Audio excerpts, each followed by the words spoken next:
Önünün səhiyyəsi. Bax bu da açıl, skora. Skora. Durublar burada hamısı. Bax indi gəlib girmişəm, evdən zəng eləmişəm. Cavab verən olub bir. Adım familiyasını deməyib. Gəlib vermişəm tekstə tutunu. Gəlib şey eləyib, telefonda demişəm gəl, indi bu saatda bu adam deyil, indi gəlib çıxmışıq, xəstəy gətir buraya. Və beləncə istəyir bu Azərbaycanın səhiyyəsi. İndi də skoraları çəkib sizə göstərəcək.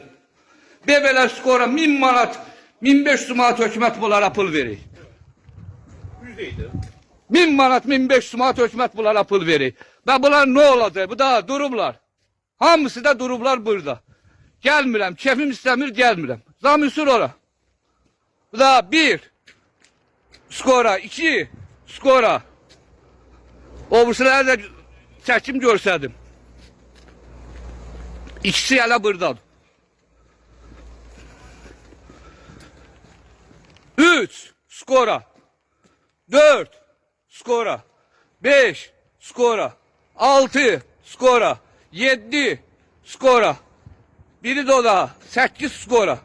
Yardımcının səhiyyəsinə bax. Özləri kefi istəyəndə gedirlər, kefi istəyəndə getmirlər. Hamısı da oturuşub içəridə çay vururlar.